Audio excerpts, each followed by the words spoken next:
What is going on, comic fans? Welcome to the Legion of Comics. It's Sunday. It's time for At Weeks in the spoiler-filled look back at this week in comics, movie shows, and more. We've got a lot to talk about, from the brand new Project Hail Mary to the new episode of Monarch. DC Next Level is here, and more. There's just a lot to talk about and discuss. We're going to be getting into all of it right after this.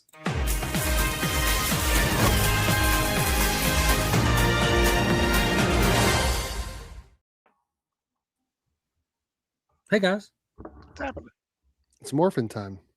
Hey, Steve. Hey, Paul. What's up, dude? Hey. Hello. How's it going? Okay. How are you? Great. I'm doing good. It's been a fantastic weekend. It's been my off weekend, hence the earlier show today. Mm-hmm. It's been a great off weekend. Had a chance to go to the movie theater, relax, read. What'd you go see? Project Hail Mary.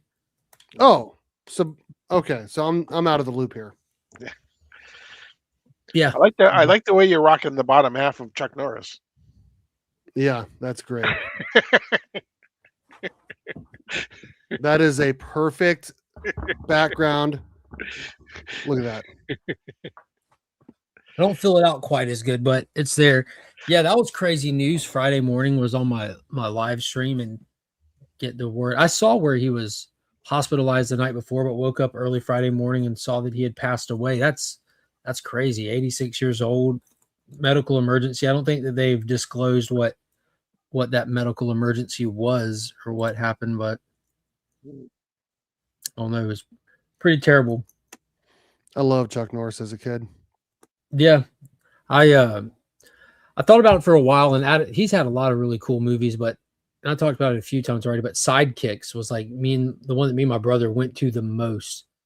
And then I was hanging out on Spidey's stream and just going through his filmography and everything, and mentioned Firewalker with Lou Gossett Jr. So I ended up watching that last night. Hadn't seen that in a long time. He's just got a lot of really fun movies. Mm-hmm. And we grew like all through the years. My mom loved Walker, Texas Ranger. I love that show.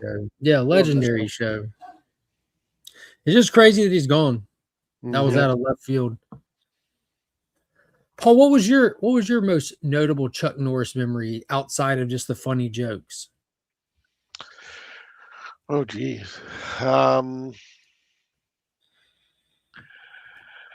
don't know. I mean, I guess seeing him against Bruce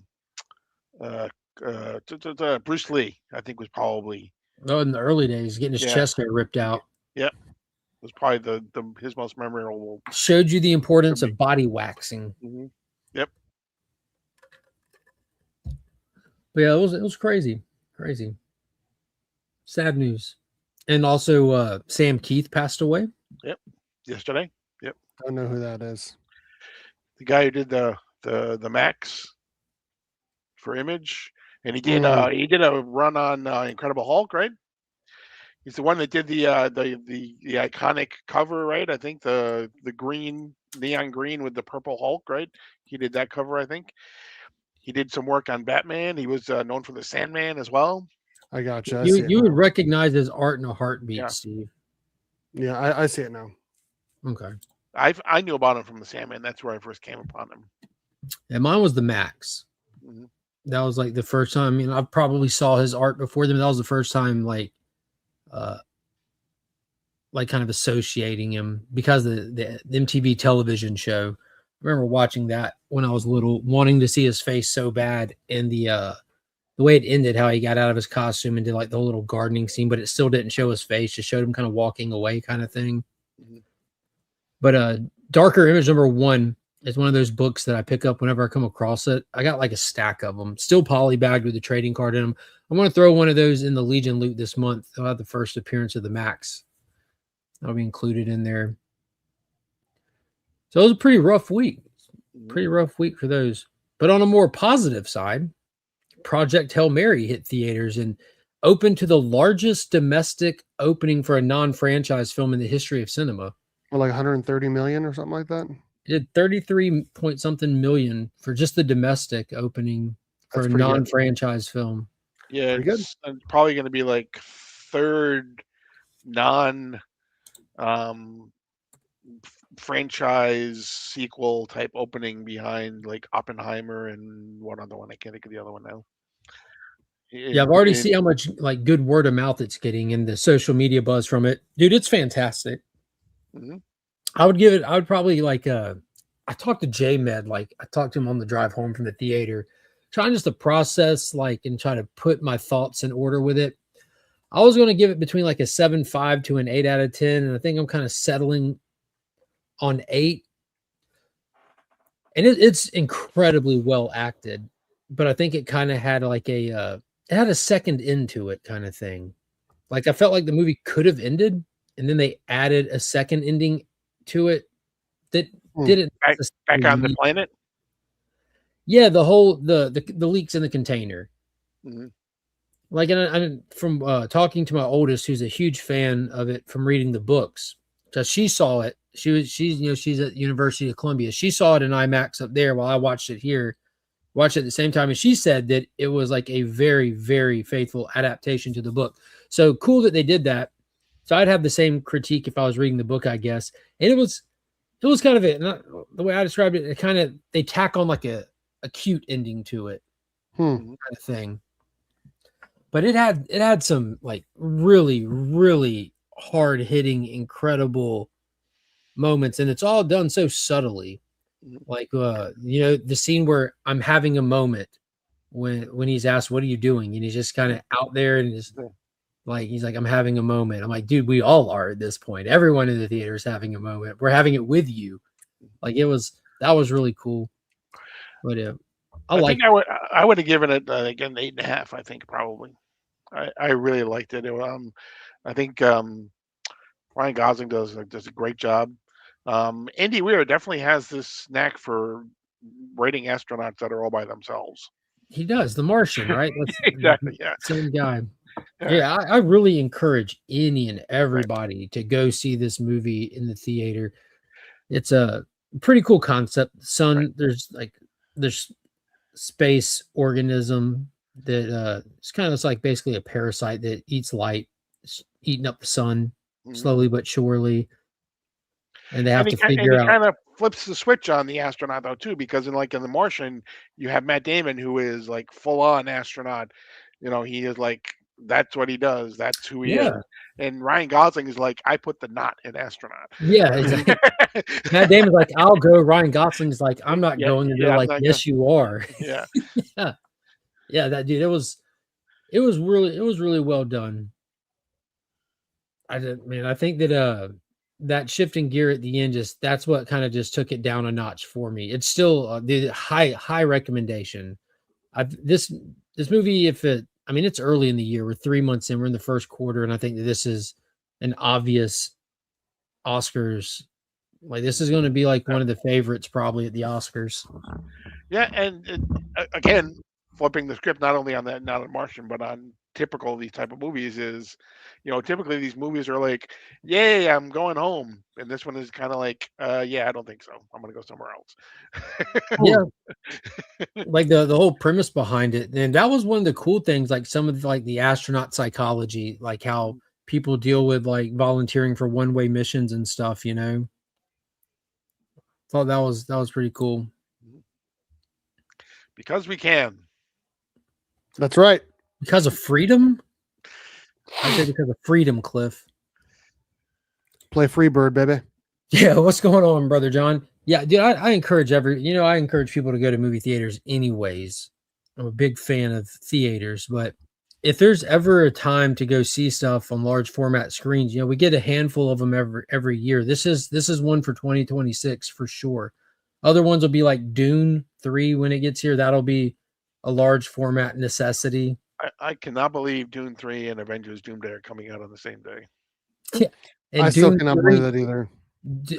I'm fine with it. Dune 3 has all IMAX screens locked in for 3 weeks.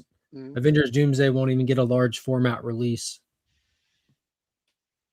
Oops. And neither one of them are budging. No excuses. So isn't Dune WB and obviously Avengers Disney? Okay. Yeah, dude, to that point, what's super interesting about Project Hail Mary? It's an Amazon original. It'll be the Amazon movie that makes the most money probably, and it's an MGM, which we talked about last week. MGM is not really. It doesn't have like a working studio. It's really an IP studio. It's just a logo. It's an Exactly. Amazon logo. It's an IP studio. It doesn't have, there are really only 5 studios that still have working studios that have like buildings and things like that. That's still where you go and you actually go to the physical studio to make a movie. All these other studios have to rent from the other 5 to make movies or whatever. Very interesting. It's cool seeing the lion and all. Did you stay for after the credits and everything, Paul? Yeah, at the very end where the lion was the voice of Rocky. Yes, when he roared. Yeah. First off, the end credits were fantastic because they didn't do a traditional crawl. They just have these gorgeous cosmic tapestries just kind of like fading in and out, and the credits and everything. And the soundtrack to this was phenomenal. The score to it fits perfectly. You just get lost in the sauce of the film.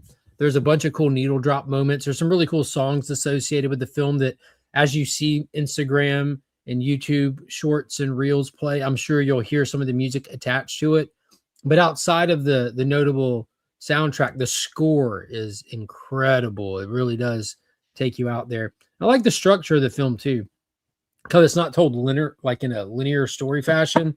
Like you start, he's in space, and like you get like moments where it flashes back to his journey to how, it goes back to Earth to space, and it's telling like the 2 stories simultaneously. That the Earth story basically takes you from like the start of addressing the sun to him going to space, and you also start the movie with him in space waking up with like doesn't have all of his memories due to the I guess hibernation process of space. Yeah, I think it's because they put him in a self-induced coma that he basically ends up with amnesia, I think. Yeah, probably from the coma. Mm-hmm. And a little bit of atrophy. Yeah, that too, yeah. Yeah, and it's not really too big of a spoiler. He comes across alien life form in space, Rocky, that rock creature from the trailer. He's not the only astronaut out there trying to solve the issue of the microorganism trail. There's like a microorganism trail through space. It's like bouncing from star to star. And this kind of Petruvia line. Say it again. The Petruvia line. Petruvia line is what they name it because a scientist that confirms that the last name was Petruvia. And there's a name. They named the little bacteria stuff, but it was cool. Astrophage. Yeah, it was cool. Like the little science aspect of it was always fun and entertaining and interesting. You felt like that as they were explaining science stuff, you're legitimately wanting the answers, along with the people on the science boards and the military people who are all sitting there trying to solve the problems as well. It was put together really, really well. Really well. They just really committed. They did a full send with the ending. I'm like, I wasn't necessarily expecting it to go full send, but it was cute. It was cute. What's going on, Beckerman? 34. What's up? What's up? Last Starfighter reboot. Let's go. That would be interesting. And in true epic fashion, Paul, what am I about to do? You probably have the Last Starfighter right there. In arm's reach. Everything. At all times. I love that movie. Messing me up with this time. Halfway through my run, just popping in to say, let's go. Yeah, Pop said the same thing. He called right before we went live. He's like, what are you doing? I'm like, about to hit live. He's like, dude, I'm at the lake. I put up a post about an hour ago. Mark called me to see if I could come out and play. Come out and play. Is Rocky an awkward headless creature like the butt dog from Shang-Chi? Rocky, but being that it completely shows Rocky in the trailer, yeah, it's not like Morris the butt dog, but it is a rock organism, and it's super cool. It's more shaped like a spider than a headless butt dog like Morris from Shang-Chi. But yeah, it's God, what was it like? Reminded me of Galaxy Quest the whole time. You remember Galaxy? You're a Star Trek guy. I know you remember Galaxy Quest. Oh, yeah, absolutely. God, that movie's funny. Tim I was just Allen. picturing, like, I bet you have like these issues on your home world. Like the bully is like the big Yeah. rock thing from Galaxy Quest. He basically had to fist its food. Yeah, Fist my bump. fist my bump. All right, pop. What's going on, Flo? Hey, Flo went live last night. That was fun. It's delightful when Flo goes live and goes through books and hangs outs and chats. I don't know if y'all caught them, but they're super fun, and touched on a conversation that we're definitely going to segue in. We're gonna use this to segue into it, because this week, Wednesday is the day I've been waiting on for a while. First off, I was incredibly ecstatic in Joshua Williamson's run during the Legion of Darkseid 3-issue story when the big reveal was the return of such a cool character, of such a sadistic psychopath who has so much potential and is being written in a totally creative new way, breaking the fourth wall and breaking faces when needed. Uh-oh. I think Dan Jurgens going to be pissed. Dan Jurgens is going to be Superman pissed. 36, baby. It's prime time, and prime time kicks off this week with Superman 36. I couldn't be more excited. We were talking briefly about it on FlowStream, and he mentioned that he's never dove into Superboy Prime. What? I know. So we're not here to shame him, because he said, dude, I'm definitely gonna check it out, because when he mentioned it, a couple of folks in the chat and myself all agreed, like, bro, it's prime time. You have got to get into Superboy Prime. So I recommend it. DC Comics Presents 87, which is just his first appearance. It explains Earth Prime, gives you a little bit of context, and goes straight into Infinite Crisis from there. And that'll show you just how far the mental breakdown is, and how much it's really just heartbreaking. The logo variant, though. And then just simply read the Death Metal Origins, and then you're good. You're caught up. Then just start reading the new Superman stuff. That's really all you need for Superboy Primes. He was in New 52 and all that, and you don't need all that. If you're just playing catch up, that's nine books. DC Comics Presents, Infinite Crisis, and then just that one shot, and you're ready for prime time. I mean, if you've been reading any of the Superman, you're fine. I don't think he has. Jeff Johns did some good work with him in the Sinestro Corps War as well. That was New 52 era. And you also had him in the wasn't he in the Titans as well? It was before the 52 era. Because it was When he was before locked up? it was before Blackest Night. Yeah, when he came through Blackest Night as well. He was locked up by the Corps, and that's where he broke out of. Yep. Flo or What a Boy or CS. oh, getting close with that one, Steve. Uh-oh. Yeah, he's like, don't dox me again. I'm like, Yeah, I bro. see that. Bro, you get millions of views on like every platform. At some point, people are gonna figure out who you are. They just are. What's going on, old school? Yep, I also wore out the last Starfighter VHS as a kid. There you go. Loaded up Infinite Crisis on my phone. Awesome sauce. Yeah. Dude, his story is tragic. What's going on, Coco? Not as tragic as what he did to what's her name? Tigress? Tiger, yes. Yeah. And that's just because he flinched. Mhm. Hey, we got a new one, the Immortal Biggie Mac. What is going on? Let's see. Legion, we bet in a 10-piece nugget meal that the Marvel written crossover of Spider-Man Superman will be better than the DC version. Oh, Who is this? Drew? No, no, it's the Immortal Biggie Mac. Let me think about it for just 10 seconds. No. I'll be happy to bet that 10-piece nugget, because if history serves us right, for one, Marvel can't hold DC's water right now. And we had the Batman, Deadpool, Batman one to look at. And we have a collection of just enjoyable writers in both of them. But the Marvel one was buns compared to the DC one. Yeah, I think not all the stories, just the totality of them. I mean, Sean Murphy's a pretty good writer. And I don't know the creative teams on when you go back to Deadpool and Batman, I know that the Marvel one sold more than DC, but I would expect DC to sell more than Marvel this time because it's all timing. Yeah. Whichever one sells first is going to sell more, and the DC one is coming out first. Oh yeah, if the DC one's coming out first. It's Tom Wade and Jorge Jimenez. Oh, Sean Gordon Murphy, Christopher Priest, Gail Simone, Greg Rucka, Jeff Lemire, Mark Wade, Matt Fraction, Tom King. You're bodied. Mark That's Wade. like Mark Wade and Jorge Jimenez are doing the main story. In the Oh, you're Marvel one, done. though, I believe it's Brad Meltzer. I believe is doing the main story. Yeah, but you're cooked. You just said exactly. Mark Wade. You're cooked. Yeah. Mm-hmm. Unless you're going to go pull Jeremy Adams or Joshua Williamson, you don't have a shot. Right. And they're not going to pull non-Marvel writers. Yeah. You're getting a guy who has written runs on both of these characters.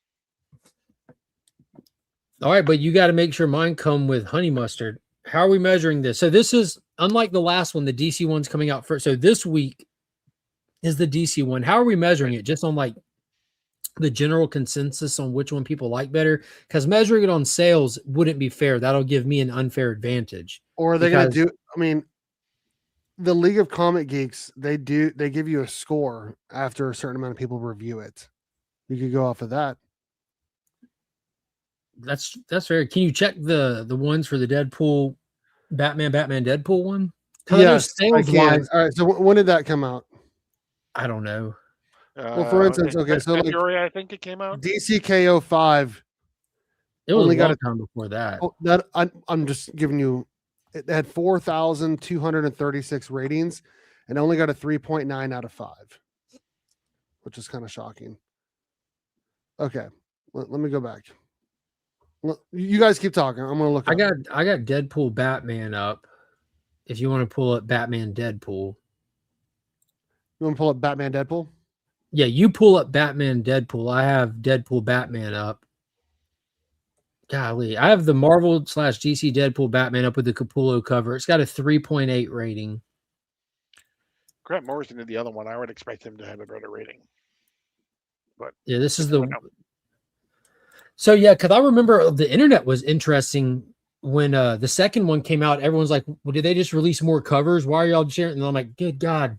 I mean, that's on there. They messed up with the marketing of these. I mean, I don't know how they expected to do it. Why they're doing 2 other than just cash grabbing? They could have done more characters in different books instead of 2 of the same one. Mm-hmm. But hey, who knows?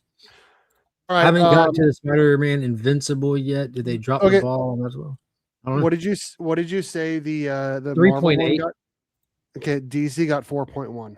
So DC won the last one on 6,000 reviews. Yeah, this one has 7,000. So, but if that's so sales wise won't be fair. Review wise, see DC. I know I read them both. There's parts I enjoyed about both and parts I didn't enjoy about both. The main story of the Marvel one was not that good, but the main story of the DC one was actually really good with like universe hopping stuff, and I don't know, it was just more fun.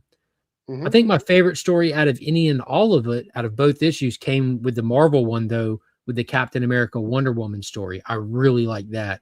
Plus, that had the Frank Miller story, though it was short. I'm very biased. I like watching his the squat fight.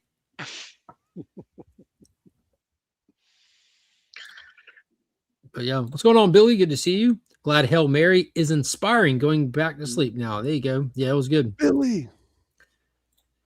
But yeah, what stories do we have lined up for this? It looks like a lineup of Daredevil and Green Arrow. No, this is the old one. Let me look. Wait, here we go. Tom King's doing a Lois Lane and Mary Jane. MJ Parker one.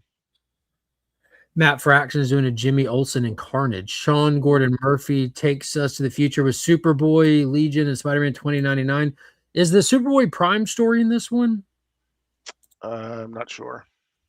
I've seen covers with Superboy Prime and the symbiote Spider-Man. Christopher Priest and Daniel Sampier show us a time when Superboy Prime decided to visit Spider-Man after he got the black suit. There we go. Yeah, that's going to be tough. Mm-hmm. Probably too short, but I think they're trying to pack too much into these, and we're losing quality. They're just cover. Yeah, it's a cover fest. What is it? $7.99? That's not bad. Look at that. Arthur Adams looking like he's channeling a little bit of Frank Miller here. I wonder how many issues of this that ABX is ordering. Oh man, a lot. The Jane cover though. There Yeah, are dude. there's like 26 different covers, not even including store exclusives. Just direct market. Mhm. I saw the Frank Miller one online. I'm trying to find it here. It says 41 covers on here. That's with That- the exclusives, yeah, probably. That's with the exclusives. Yeah. Yeah. Ooh, the Jay Scott's pretty sick. Yeah, it's going to be a good seller for sure. I'm not, man. I'll grab a cover to put in the Legion loot for sure. And I don't know. I'll probably do like I did with the last one. I don't even have an A cover of a first print for the Batman or the Deadpool Batman because they did the amalgam character on the second print with the Wolverine logo amalgam. So I got that one for my PC because that's that. Yeah. That was the most exciting thing with it for me. I don't know, it'll be interesting. I think they're building up to either an Amalgam 2 or a JLA Avengers 2. Wouldn't that be something? That would be pretty sick. I was arguing with Wikipedia Warriors this week. Someone put up a post that said like name a character that can beat this character kind of thing, and I can't remember who it was. And it was a DC character, and so of course like the MCU educated comment section, this person put a gif of Scarlet Witch up. I'm like, to be fair, Scarlet Witch came in contact with DC Magic one time and it absolutely broke her because it was too powerful. And they're like, no, that's not true. I'm like, yeah, the chaos magic was too much for her and it made her lose her mind. Meanwhile, Zatanna was sitting there doing shadow puppets on the wall, smiling.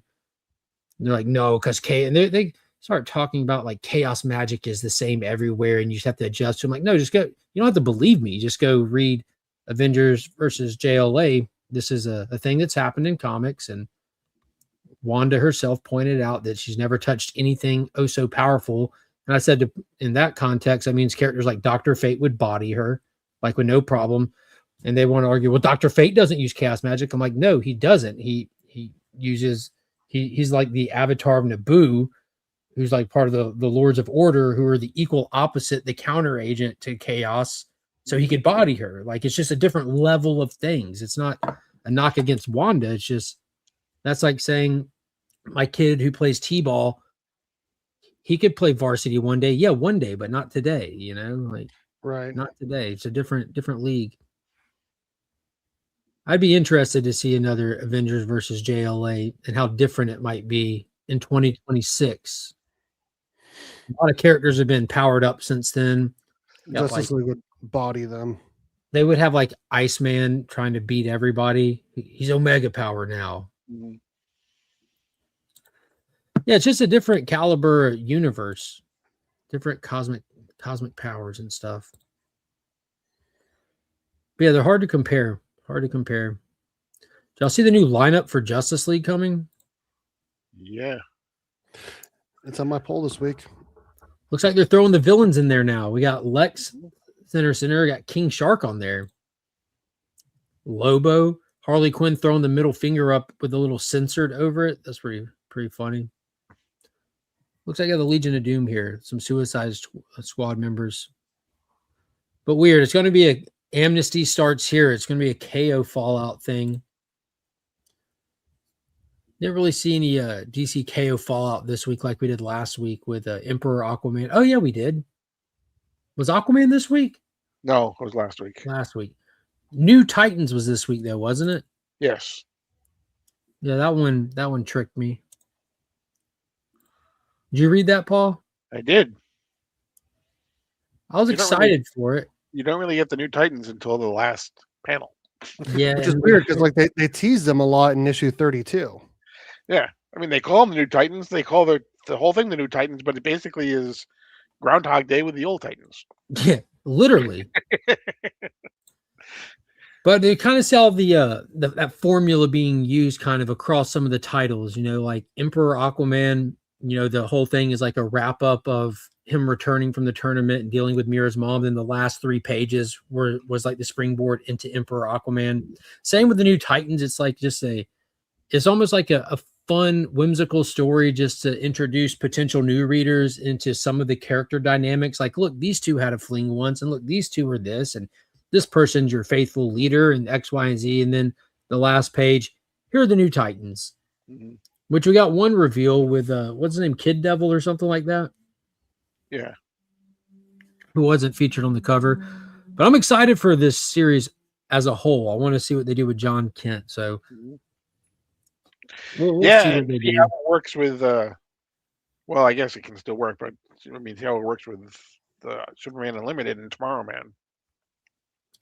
Same formula in there too. We kind of do like a story, and then on the last 3 pages or so, we kind of get into the cover and the Tomorrow Man thing. That's a good point. He's finally named. We've talked about it a few times who that character was going to be, kind of thing. And it's John Kent. He's faced with. So how does that gel with this? With the fact that it's John Kent, not as Tomorrow Man? Because in Superman Unlimited, he addresses being out of time and space. The fourth dimensional demon has removed him from time and space. So in terms of real world, it could just be a single second. So everything that's happening in Unlimited, like when he comes back from the mission in Unlimited, he could come right back to where he was, and it was like he was never gone, making Superman Unlimited yet again a pointless book. Like for them to it needed to do that. I dropped it after issue 8. But I think it might be a fun story. We'll see. Yeah. It's just one of those continuity things. It's like, okay, how is he Tomorrow Man in this book, but he's John Kent over here? I get the younger one because they took him out of time. I get that part, Both of them are out of time because remember the story bounces between time and stuff. Like he fights a dinosaur for a panel in one time, and too far in the future, too far in the past. He has to explain to him what happened to his dad because he hasn't seen that happen yet with him going cosmic at the end of DCKO, and then the Tomorrow Man is literally in the far future where he knocks a dude out and takes his costume to put it on so that his identity isn't revealed. They already did a Lex Luthor on the Justice League story arc. LOL. Everything's been done, bro. Everything's been done. I gotta be honest, maybe it's a problem with me, but John Kent makes me not want to buy it. Yeah, because it was a well-written story, dude. It was it was the first Unlimited since issue 1 that I would give a positive review to. The Action Comics Rebirth, where Les Luthor was kind of like Superman for a little bit with a suit. That was pretty cool.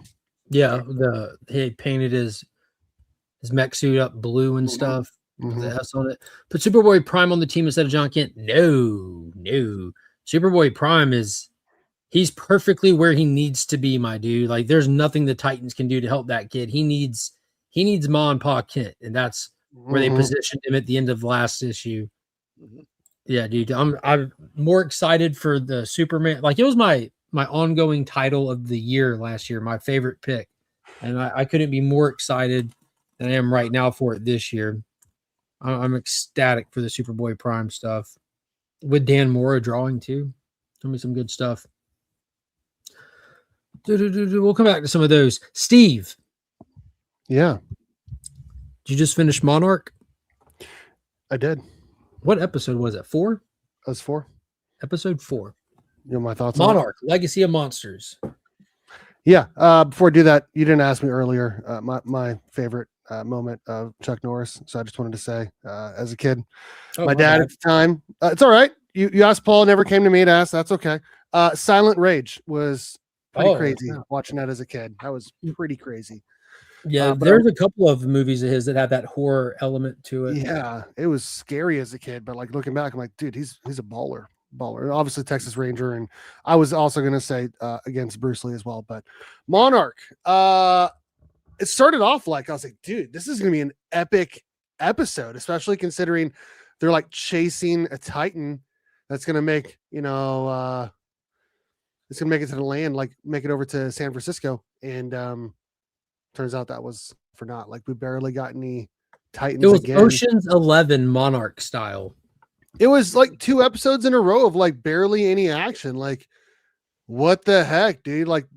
You would think that after an episode of No Titans, they would have a ton of them in this episode, Nope. Back to back, just not great episodes in my opinion. Like I know they keep, diving more into the fact that, the grandma, the dad, and the daughter are all cheaters and all of that. And you're finding more out about Apex as you see what happens in the episode. That's a spoiler right there on your background and thumbnail. But Needle walkers. dude, it was just not a great episode again, man. I want more. I want more action, dude. Paul, what'd you think? Because I'm polar opposite of Steve, but for different reasons. I liked it, not as much as some of the other episodes. Wyatt Russell must have been off doing some Marvel promos somewhere. I was saying the same thing. He's probably doing promos for Thunderbolts, or maybe he was, doing filming for Doomsday, but he was nowhere to be found at all.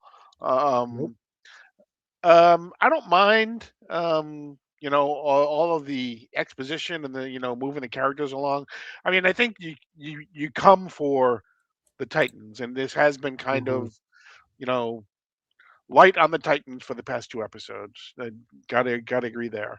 But I kind of like the tension between everyone, and okay, you know what, the rant, I get the Keiko's son, who is now as old as she is, basically, He looks older, actually. finding the letter, and all that stuff, kind of pushing that forward and everything. So I think it's setting up some definite tension in the next episode or 2.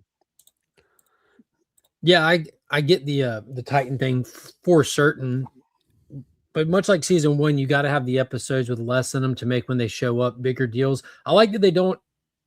There was one episode of season 1 that didn't have any Titan in it at all, like 0. And we haven't had one of those this season at all. I like that it started with like the whole scarabs on the beach attacking the surfers and stuff. You had Titan X completely take out the Monarch ship, and it was a little thing, it wasn't a long scene. It lasted a couple minutes. I mean, it got me hyped. I was excited.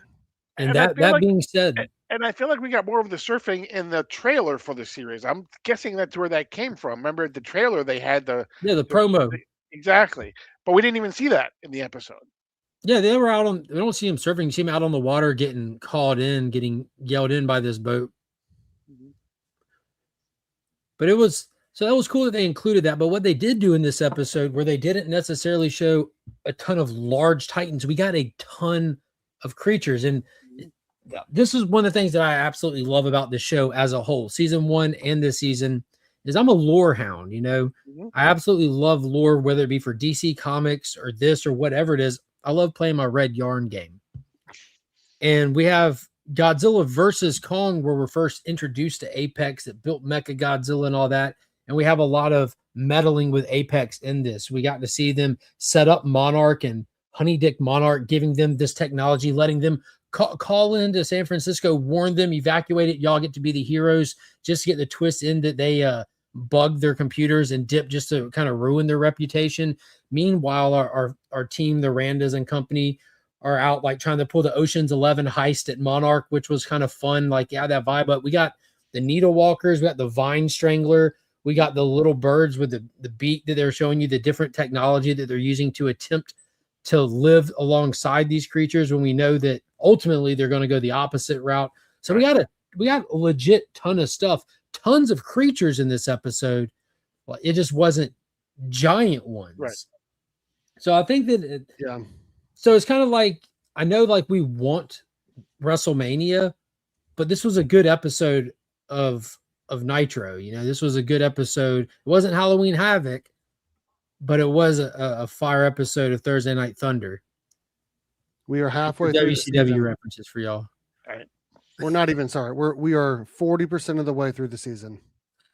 Yeah, so I mean, and we already know from the promotional stuff that we've gotten, there's so much to look forward to. And I think that these episodes and this buildup has been pretty solid, because it started massive and just didn't slow down.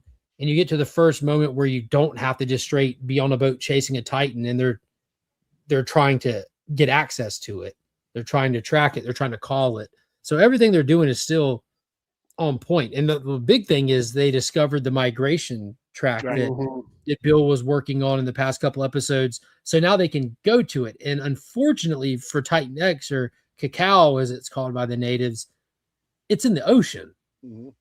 So I'm really thinking, fingers crossed here, it's going to run into a big lizard during this migration track. It's heading back home, but will it cross Godzilla's path before then or after then? I don't know. I definitely expect Godzilla in the next episode, though. If I'm just like no evidence to think that, I'm just guessing. It's been too long since we've seen Godzilla, but also like he can definitely defeat the Titan X guy, but like how does he defeat 1,000 little things coming off of it? You know what I mean? Like that's going to be tough. And that's a good little angle they pick, because they're still not even revealing why these scarabs are attracted to it. What kind of symbiotic relationship are these baby versions of it? Like we don't know yet, but we do know ain't no Titan can stand up to Godzilla kind of thing. But these things crawling all over him isn't a normal issue. So I'm excited to see that. I want to see him just smothered with those things. But what if killing that kills all the little guys at the same time? You know what I mean? What if it's like hive mind type thing? I don't know. Well, we saw what happened in episode 2, right? When that one got stabbed, that's what stopped Titan X in its tracks, and it turned around, right? Yeah, that's true. They're definitely linked up somehow. They are. So Keiko and Shaw are going to go back to that village again. You think they got to? That's where they announce that it's heading. Wait till the village sees Keiko and like, she didn't age. What happened? They're going to go back to that village, and Lee Shaw is going to be like, "So, are you into older guys?" Yeah, exactly. This older guy's been into you. You should be like, where were we? Is Hero Lee's son? Do you guys think? That's where I was going to go with this. You think that's going to be the big reveal, that Lee Shaw is the actual father to this terrible family? Awful family.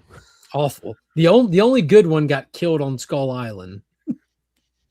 Bill Randa was the only good one. Mm-hmm. I did like seeing Kate get a little bit of closure. We ended the last episode with her like depressed and drinking about losing all of her students on the bridge to Godzilla. Yeah, and getting to see one of them again was, she looked extremely happy, because at first she's like, "I'm so sorry." She's like, "Don't be, because of you, he's alive." Right. Like, I'd forgotten. Like, I stopped thinking about that because of how like kind of broken the character is. She did get a handful of the kids off the bus in that scene that's also easily forgettable because of how freaking epic cool it was.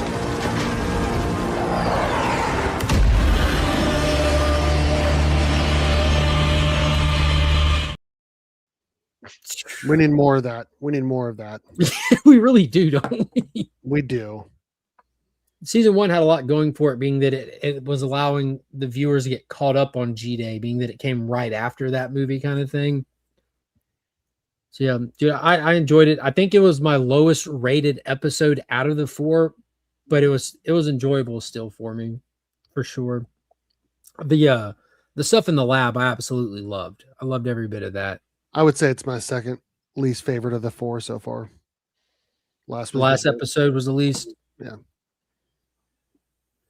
Yeah, it was hard. Like worst to best, it would go like 3, 4, 2, 1. Yeah, that first episode, it started with a bang, dude. Mm-hmm.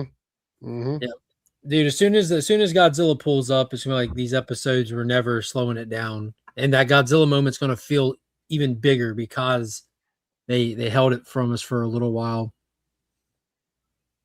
Because this takes place right after season 1. Hell, do we even know where he is? Is he still in Axis Mundi? You talking about Godzilla? Yeah. I mean, the last time we saw him, where was he? We did see him in Axis Mundi, but like we also saw him.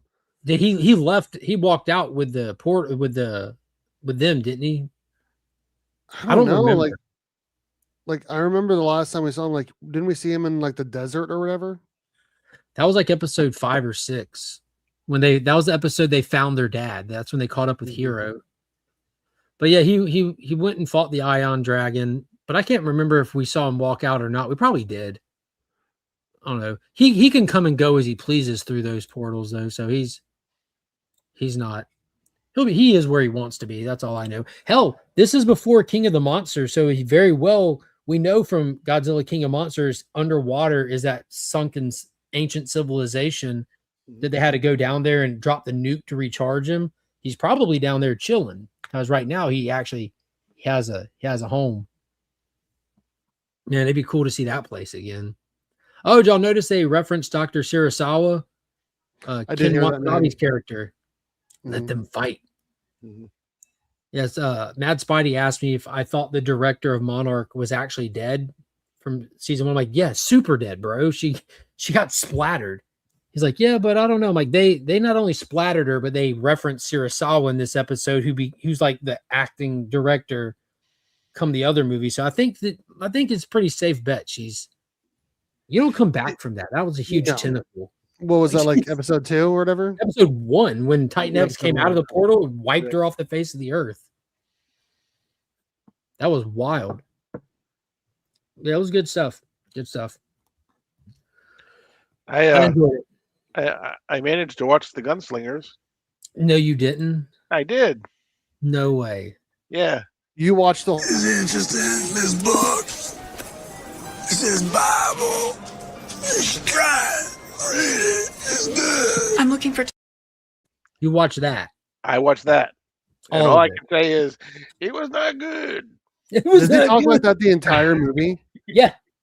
The entire movie, not just that Yeah, scene. but he's not like it's an ensemble cast. Yeah. He's not your main character. Okay. He's a supporting cast member. Is Heather Yeah. Graham the main character? She's the main female lead. Is Okay. it Stephen Dorff? Stephen Dorff. Yeah, he's your main lead. Yeah. It reminded me why I don't like Nicolas Cage movies. Bro, it was wild. The craziest clip is at the end when they're all sitting on the ground after it's all said and done, and he says something, but it's like he forgets his lines and just says, I'm like, oh my god. I mean, like how the mighty have fallen. I mean, Stephen Dorff was. I mean, he was in the original Blade movie, right? He was supposed to be a huge Hollywood Deacon presence. Frost. Yep. And then he just kind of disappeared. He was I think he was even in a Britney Spears music video at one point in his career. It's wild. It's wild. Won a Razzie. Yeah. What movie won? I don't recall. I'd have to look again. The fact that it wasn't Gunslingers lets you know that the universe is not fair. I don't think I've seen a worse movie in my life. It was something to be seen. Lord. War of the Yeah. Worlds won. I haven't watched that one. Oh, the Ice Cube one, Yeah. where it's just on the computer the whole time. Well, look, Star Trek Section 31 was up for a Razzie for Worst Picture. Yeah, that's It wasn't even It- nominated. Gunslinger wasn't even nominated for Worst Picture. well, when you compare it to stuff like Section 31, I guess, looking at the totality of it, that's fair. Nick Cage's performance earned that, though. Hey, check this out. I'll tail into this Monarch conversation. I picked some stuff up from Karate Kevin. Nice. The Famous Monsters of Filmland. Bob Eagleton lives over there next to Kevin, so he's able to see him at events and signings and stuff. So it's signed. But one of the few times that Godzilla and Gamera grace a cover, and because Kevin is just an awesome human being, he threw this in there just for free ski. Nice. Wow. Signed it and everything. To my friend Mark. Super incredible. It's cool. It's got some doodles on the back, so I got a little Street Fighter doodle on the back. But Dude, yeah, nice. that's just awesome. It's amazing. Hell Yeah. Dude's talented. Mhm. He is. He's a good dude too. Yep. Obviously. We all know that. No, it's not. It's definitely fun. It is fun. I had fun watching it. I say it a lot. I have fun watching bad movies. It's better than a ton of major movies. I don't think that's a fair statement. Now we're just blurring the lines of reality. Yo, what is it? 1903? Like, oh, Robert E. Lee's going to take back the South. Like, what'd you just say? What did you say? Dude's dead. Yeah, it was wild. It was wild. I definitely had fun watching it, though. I was laughing the whole way through. You know, you can tell it's not I'll going to be a watch it good over movie. one battle after another any day of the week as well. But to say that it's better than that Paul Thomas Anderson film, that's a stretch. That when I say it's stretch, it's just not accurate. That's it. Which one's more fun? Gunslingers. But Sean Penn's performance in One Battle is incredible. The movie's beautifully shot. The cinematography is insane. The story sucks. But to be fair, the story sucks in both of them. Right. You know, you can tell it's not going to be a good movie is at the beginning. You know, before you've ever seen anything, you get all of the producer things that come up, the little animation of all the producers. This swear they had like 20 different producers, which means that That's the first thing I said to Becker. none of them wanted to actually put up enough money to actually get this done. They all donated $5 a piece to make the movie. There was Right. a lot of production studios involved in it, just one after the other. I thought I was being punked. Right. I'm like, this is still happening. But yeah, I would definitely watch it over one. I would watch a lot of bad movies over some really well-made Gunslingers movies. is just not on my radar to watch after seeing the clip you've shown me. Dude, I highly recommend watching it. highly recommend not. For what it is, though. Watch it for what it is. Watch it for hilarious Nick Cage performance. Netflix? Yeah. Yeah. The studio that Wow. almost bought DC. Wow. It's not a Netflix original, but what's going on, Steph? Hello. Steph's comic is coming out soon. Well, she didn't write the comic, but she is on the comic. She is on the cover of the comic. Billy wrote the comic. It's Billy's original comic. Isn't it a pro Antifa movie? Haven't seen it, not watching. No, it's definitely not. I can absolutely understand why people that just like might see the trailer might think that, but it's actually, this was my problem with One Battle. It's not a pro anything movie. It's literally a movie that has no protagonist. Literally. I'm not saying that as my opinion. Have you seen it, Paul?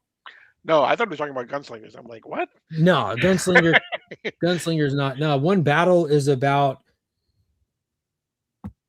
this one specific guy who's a colonel who happens to want to try to get into this little like he's in charge at one point in the movie of like working the borders, kind of at the beginning of it. It's kind of becomes kind of a non-issue after the opening though. So he's just at the border at the beginning, and this terrorist cell, and there's a terrorist cell that Leo's a part of, his old lady's a part of, that his daughter's kind of raised around. It's literally a terrorist cell and this dirty colonel at war with each other, basically. This subtle war between the two of them, and the lengths the colonel would go to have Leo's daughter taken out because it's his bastard child. It's not Leo's daughter. And he wants the kid taken out so that it can't be brought up later against him, kind of thing.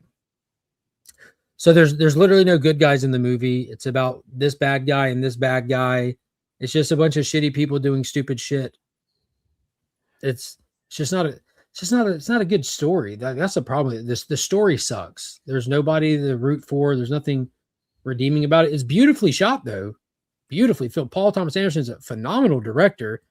This just suffered from it's a weak script for some. I mean, look at some of the other movies he's done. The guy's like, he's got a great filmography. Hell, didn't he do There Will Be Blood? I watched that this morning. I think that's like just one of the most incredible movies ever. Yeah, it's just disjointed mess that makes no sense, and you hate everyone in it because they are all caricatures of some activist things. Exactly.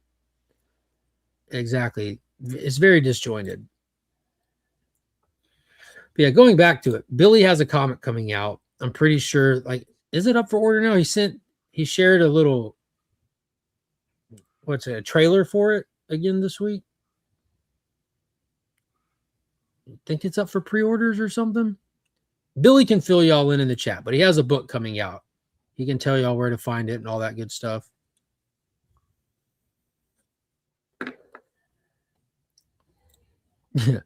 Leo going to shoot people with the bolt open. Yeah, dude, that wasn't even my biggest thing. The blue Mustang pulling up at the end was when I just threw in the towel. I'm like, there's nothing redeemable about this movie other than the technical aspect of it. It was weird. But yeah, funding starts on Wednesday. Nice. There you go. Dark Gift Comics channel. So I'm guessing right here on YouTube. doing a kickoff stream or something. I don't have a wrench I can't share. Fair enough. Now check out Dark Gift Comics channel this Wednesday. There you go. Or don't they have a website? I've been on the website. darkgiftcomics.com. Find my comic. Is that a question or a demand? Anyways, back to it. Speaking of comics, Paul, what was your read of the week? Because this was a big week for comics. We had DC kick off their next level initiative with the 3 brand new titles. So we're going to dive in and talk about those a little bit. But before we do those specifically, what was your read of the week? I want to see if it hit those 3. I'm going to go with... Bro, yes. I had the same one. Mhm. Steve, is Tom King's Wonder Woman, the ongoing series that's ran now for over 30 issues, is that on your pull list? No, it is not. Are Really? you okay with us telling you a little bit about it? Of course. Let me hear about it. So TK's Wonder Woman has been strong from start.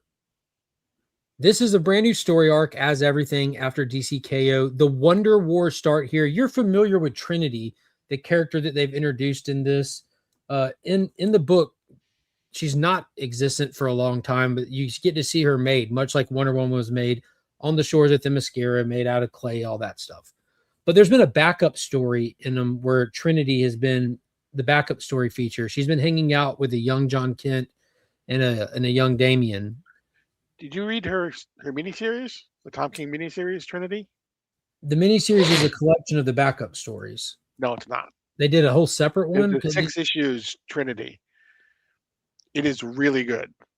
If you think it's just Trinity, it is actually, I think it's probably almost more of a Steve Trevor story. You see Steve Trevor, you see Jason Todd, you see Alfred, because that's part of, and you see Trinity. And yeah, it's a 6-issue miniseries. Dude, I thought that was just the same because they've done a handful of those collections of just her backup stories where they go back and collect them after the fact. So I didn't even pick up the miniseries. What the hell is it even called? Trinity, Daughter of Wonder Woman. Is that it? 6 issues right here. Yeah, even some of these covers look like the stuff in the backup story. Man, that threw me all the way off. It's all out in a trade paperback now. Mm-hmm. I have to go back and burn through it. It'll be on the DCU app. Yeah. But they've hit this story now. They introduced this character called the Matriarch, Steve. It's tied to the character in the beginning of the arc. It's in the beginning of this Amazon character commits a bunch of murder in a bar and sets off the tone of this series with Themyscira under attack and wanting to kind of shut down Amazon, coming and going until this murder can be solved. Causes a lot of conflict. We find out that the murderer has a child, and that child is the matriarch. The whole matriarch stuff is just a potential future. So inside the Wonder Woman book, they're showing you down the road when Trinity's grown, this character, the matriarch, will be something she has to deal with. So it's just a potential future story. And this is the kickoff of the book, kind of looks like shifting into that potential future full on instead of just having like little flashes to it. And the setup is incredible. The matriarch, we've already seen just take out the Justice League, take out all the villains. And in this book, it's like the Trinity having to do like a Hail Mary plan. So you have like John Kent, Superman, Damian Wayne, Batman, and Trinity pull like this fast one. And John and Damian lay down their life for Trinity to be able to acquire this specific weapon.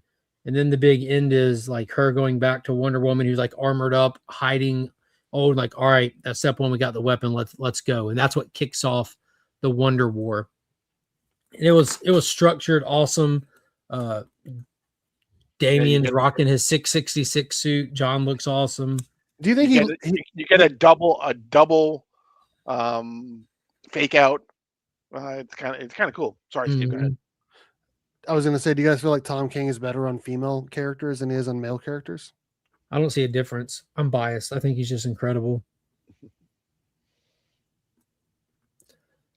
It's for me. He writes Wonder Woman as though every single panel is epic, and that's the way Wonder Woman should be. Which is interesting because he wrote Supergirl like it was a diary. right. It was. Which is that's to history. So you're showing that he's able to tailor his writing style to the character, which I think is important. Because to me, Wonder Woman that's who Wonder Woman is. She's epic, and so she should be written that way. But when I was reading it, that's exactly what I was thinking. You remember the issue where they're at in Washington D.C. at the mall, and the her little rogues gallery gets thrown at her while the Sovereign's telling the story of how against all odds she still managed to stand back up simply because she's a wonder. And you see her like catching the Washington Monument, that page turn. You might need to just check out that one single issue, Steve. It's just an all fight issue. I'd have to go back and get the issue number, but it's just an all fight issue. But it's so cinematic in nature, and that's how like pretty much every other issue is. Like these, it feels cinematic the way it's formatted. If you read enough TK, you see that he really plays with storytelling structure. Like Mr. Miracle and Strange Adventures is kind of structured the same way, where it's like the dual plot story moves through the whole thing. Supergirl Woman of Tomorrow is told from start to finish in a very linear fashion, but through the narration of like a diary. This is told from other people's perspectives the whole time. The first good bit is told from the Sovereign, who's like the villain through the first major arc, is like telling the story of the events that you're reading. So he always likes to play with the format of the story, which I think works really well. I noticed in the Supergirl book, comparing it to like Batman, that like sometimes the issues you don't know how much time has passed between them. You have to figure that out on your own. There's not like it doesn't start right when the last one ended, and sometimes it did, and sometimes it didn't. And that was one of the things I had an issue with when he was on Batman, specifically during the City of Bane or whatever that story arc was called, where it didn't seem like every issue lined up perfectly with the previous issue. And you know what's funny is he does that, and then you have a book like Batman Killing Time, that 8-issue miniseries he did, where he clocks the exact time on the clock all the way through it, because it's like a heist book with a cool twist to it that has to do with clocking the time. So not only did he not do time jumps, he kept a specific time pace through all 8 issues and clocked it as you went.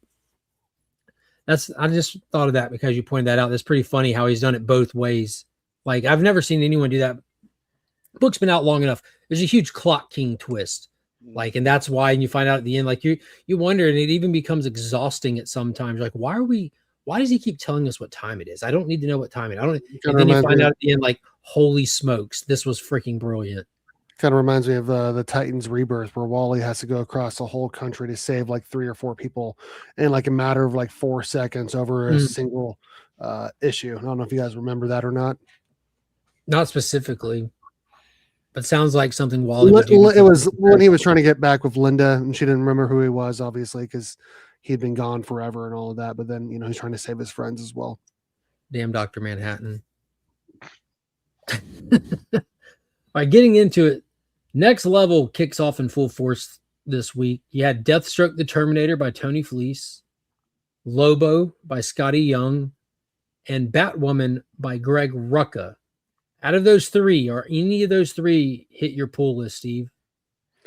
I got Lobo and Deathstroke. I did not get Batwoman. Paul? I got all 3.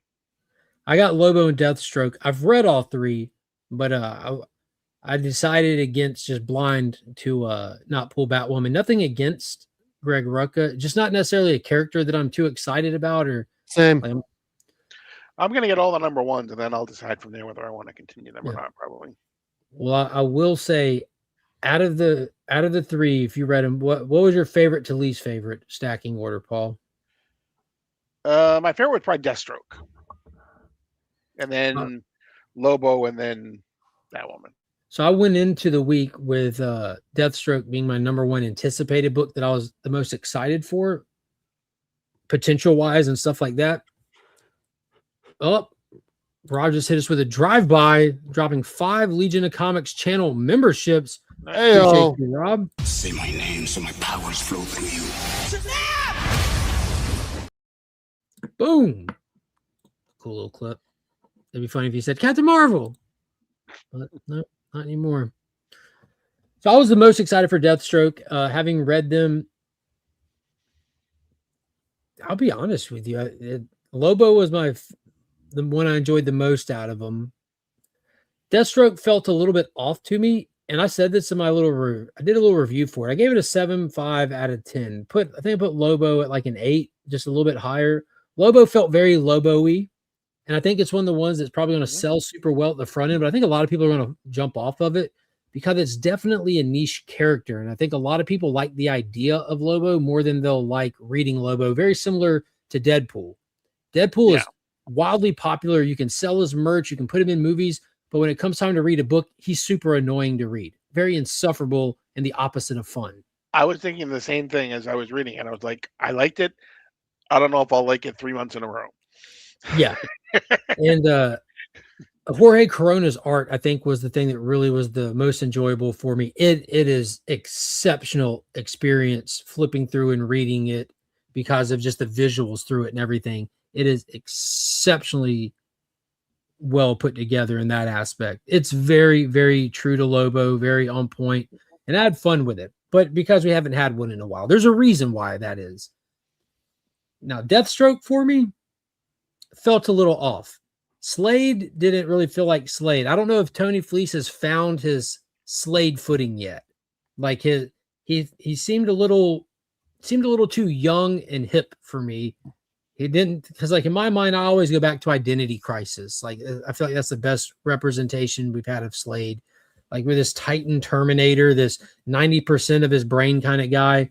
He seemed a little reckless, but it was cool. You get like a 2-page splash of him saying, "No, I'll do it this other way instead." And he's on top of a van flying off of a car parking structure, just blowing stuff. He wasn't very methodical. He's more like a wrecking ball kind of thing. Mm-hmm. So that kind of threw me off a little bit. I like the direction they go with it, with the wintergreen angle. Someone pointed out, I read, someone's like, I think they said wintergreen is just John Wick's dog. I'm like, that's hilarious. That's super funny. Yeah, wintergreen was a pretty big part of his Deathstroke year 1 a couple years ago. Yeah, he's his Alfred. Mm-hmm. Yeah, see, but I think I totally understand what you're saying. I think Tony Fleeks is setting up Deathstroke to be even more than he was in the past, and I think it even ends that way. I think, right? He says something like, "I used to be a killer, and now I'm something more, or something worse, or something like that." Right? Yeah, and I'm for it. I think if I point out, I think it's just going to be a little adjustment period for me, just with my preconceptions going into it. I'm still excited for it. Out of the 3, it's still the one I'm the most excited for. But just out of the issue number 1s, it didn't land the hardest for me. I do like the artwork in it. Mm-hmm. It was very, it felt very 3D. Mm-hmm. Like and when he's on the bridge in the beginning and he has all of his weapons laid out on the blanket, like you can see the shadow under them, even though they're laying on the blanket. I'm like, this looks very 3D. But I enjoyed it. Didn't grab Batwoman either. Read Deathstroke. It was okay. I'll give it a few issues to see what happens. Yeah, I'm out of all of them, Deathstroke's the only one that I can't picture myself dropping. Lobo, I can see myself riding with for a little while and seeing what happens. Kind of end up being one of the ones I just buy variants for the new DC Day live stream giveaway, and I'll end up reading it that way and then just giving it away. I do that often when I'm like, I don't want to pull this book, but man, I know people like this cover. I'll just read this one. But Batwoman, what did you think of Batwoman? It was good. I like Greg Rucka a lot. I like the stuff that he's done. Obviously he created the character, so it's not like he doesn't know the character. But I think it's definitely going to be, of the 3, it's going to be the most cerebral, if that's a word. I think he does. I can see that. Yeah. So, Steve, it starts with her in a nut house on a couch therapy talking about her twin sister that passed away when she was a little girl, and flashing back to a fight she had with her twin sister who became a villain when she got older and was like in like a anti-life cult kind of thing. And then toward the end of it, it flashes to this organization that looks like a high-end socialite version of an anti-life cult, like of rich people kind of that have an orderly in the nut house spying and confirming that it is Cassandra, it is Kate Kane, and we want to go get her. And as they're making the plans to go get her, she just is in the room with him as Batwoman, like, yeah, come and get me, I'm right here. So it makes it like, why was she in the nut house? And then maybe she put herself in the nut house to catch them before they catch her. Like you said, it's a little cerebral. Danny's art is very simplistic, but really flows well. Really flows well. Danny's art really, for me, looks like something that belongs in a horror comic over anything, or like a Vertigo book. But it was, I always associate cerebral with nut houses. Perfect. Worked perfectly, yeah. It does kind of sound like what was that show called? Young Justice, a little bit of how they played with that, with like Cheshire Cat and Arsenal, and then and Danny did the Dan Waters thing, Arkham World. Alchemy, exactly. Phenomenal. Yeah, that was horror though. Mm-hmm. They're like, let's take these Arkham patients and make a horror miniseries. 10-Eyed Man, Solomon Grundy. That was creepy. I enjoyed that.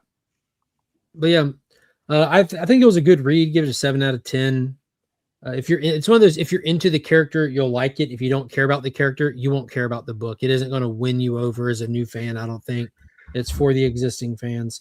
So it's one that DC recognizes how strong their bombshell characters are. They can do an ongoing with their female characters all day long.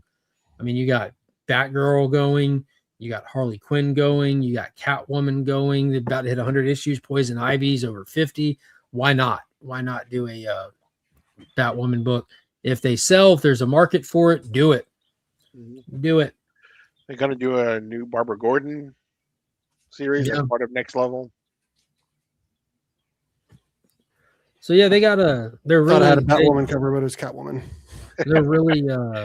They're really pro female over at DC. So gotta give them credit for that. They're looking out for the female reader fans out there. They can't say that they ain't got nothing. DC's got them loaded down.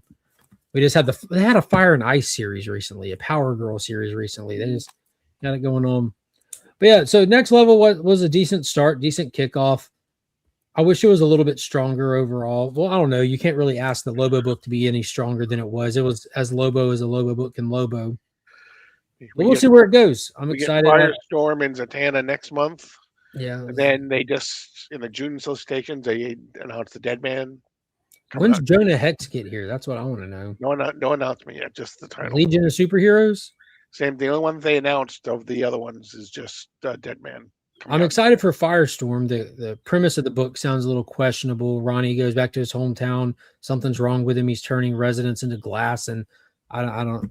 Who knows? We'll see. But I like the idea of getting a Firestorm book. I'm wondering how many of these will go past 6 issues, though. We know from the format DC has that it's a prove it format. If people are buying them, we'll keep them going. If they're not, we'll be prepared just to have a proper mini series. How many does it have to sell, you think? God, I don't know, man. 15,000? I don't have a clue in 20,000? the world. I don't even have the beginning of a measuring stick. I don't think they've ever announced kind of thing, but Power Rangers was between 18 to 28,000 every month for a couple years. Mostly, I think, due to a lot of exclusive variants. Hey, I'm excited about the new one coming out, man. I'm excited for it. Yeah. And we know that Invincible was going between around 11,000 was the average monthly for that book, and it lasted a ton of issues. But it's not by DC, so I don't know. It's probably selling more now than it was when it was first coming out on this. Yeah, I mean, shoot. I mean, Rob Liefeld talked about how it was not even a great book.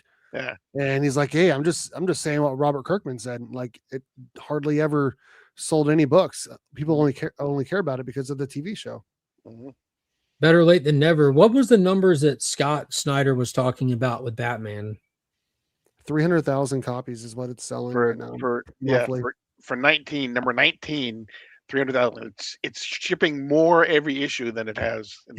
So 18 was at 300,000. So this one will be even more than that. And it's been right at the 200 to 300 range for like 5 issues in a row. Like that's insane for that, like a book on its like 19th issue. Mm-hmm. Meanwhile, in 1990, that's what would be called a flop. Mhm. Turok number 1, 1.7 million copies. And how many are sitting in Mark's house? That's need to know information. 1.6 million. Ronnie says he's anticipating Firestorm. What's going on, Kevin? Domestic box office going to save Project Hail Mary. International numbers aren't good, no matter how the public try to spend it. I don't think we've got. Has it done a full international release yet? I don't know. I don't think so. Well, It's only done about $250,000 internationally, so I don't think it's had a full international release yet. But the domestic numbers are pretty good. But to the point. Go ahead, Steve. Variety just put something out this morning at 11:48 that Project Hail Mary shatters box office expectations with 140.9 million globally. Mhm. Oh, so that means it's done over 70.